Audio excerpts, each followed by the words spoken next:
Buenos días, hoy tenemos con nosotros a Luis Vicente León, presidente de Data Analysis y uno de los mejores analistas y más objetivos develadores de lo que es la compleja realidad venezolana, una realidad marcada por grandes incertidumbres, sobre todo en relación con lo que se ha dado en llamar la salida, cómo se va a salir de la actual crisis, hacia dónde y sobre todo cuándo y de qué manera, ¿no? Y en este sentido, mi primera pregunta, Luis Vicente, es ¿qué posibilidades hay, qué reales opciones hay de que esa salida pueda ser pacífica? Es verdad que es uno de los tantos escenarios que se manejan, pero hay elementos a favor y en contra para que esto sea de esta manera. Sí, bueno, la salida o cambio de gobierno, pues básicamente es un tema que todavía está en plena discusión. Ni siquiera sabemos si eso puede ocurrir en el muy corto plazo. Las presiones están ahí, la oposición está en la calle, la presión internacional es cada vez más fuerte, el gobierno también reacciona y reprime. Es decir, el ambiente está para conversar sobre las posibilidades de cambio. Pero ese cambio podría ser pacífico o no, o en todo caso podría no haber cambio. Pero obviamente todos quisieran que el cambio, si se produzca de manera pacífica, es lo adecuado, lo que uno quisiera, pero para que eso ocurra tienen que considerarse dos variables. La primera es el costo de salida del gobierno, con un costo infinito, como tenemos en este momento, sin una negociación política que garantice de alguna manera la protección a futuro de esos actores. Es muy poco probable que veamos una salida pacífica en Venezuela porque está luchando contra un kamikaze.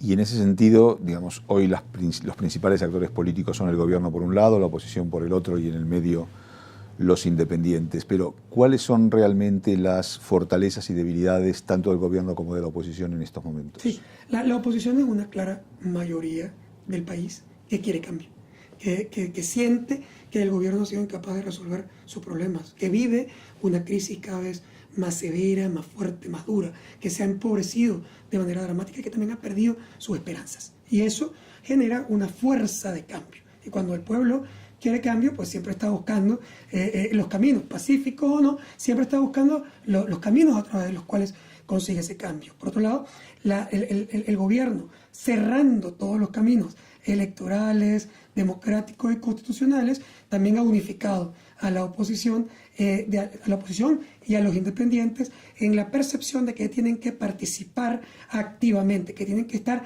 ahí defendiendo o exigiendo los cambios y el respeto de sus derechos. Entonces eso le da una fortaleza de unificación en la lucha.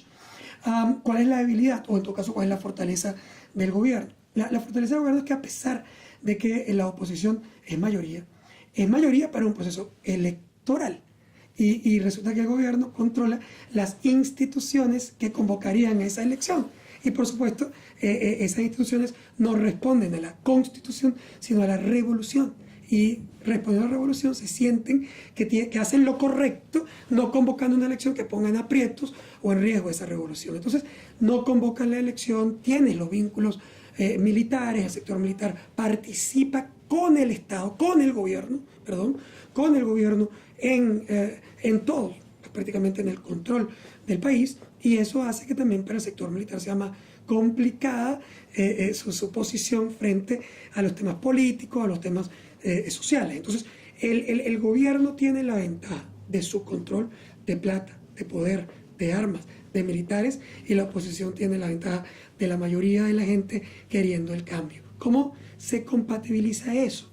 Bueno, o en una guerra que la oposición no tiene la fuerza para ganar, o en una gran presión de país que generando la ingobernabilidad, digamos, sin que el gobierno negocie o cambie, pueda producir algunos cambios a futuro, ojalá institucionales.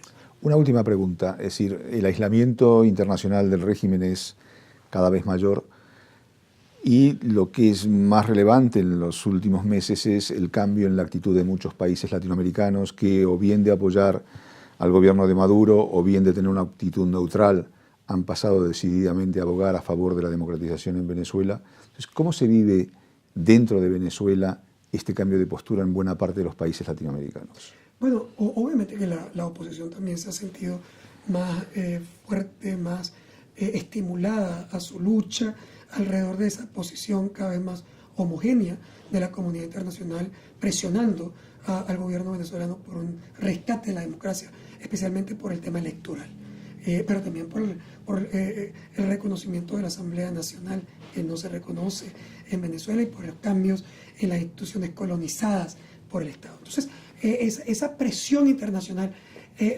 yo creo que donde es más fuerte y más importante es en darle el estímulo a la lucha interna de la oposición, mucho más que lo que puede realmente hacer empíricamente. Es un comunicado, lo máximo que puede ocurrir en la OEA es que te expulsen, pero también fue expulsada Cuba y no pasó nada, y muchos otros países han sido expulsados a lo largo de la historia de sus organizaciones y no pasa nada. Pero lo que sí pasa es, no, el estímulo, el decirle a la oposición que no está sola, que el mundo está mirando lo que ocurre, que no puedes hacer como gobierno lo que te dé la gana sin que no estés en todos lados mirándote feo, y que eso de alguna manera se convierta en ese mismo estímulo que también tienen cuando miran hacia toda la región y encuentran esos cambios desde el populismo muy radical hacia unos gobiernos mucho más abiertos, más modernos, que quieren cambio, con muchos retos, pero que quieren cambios.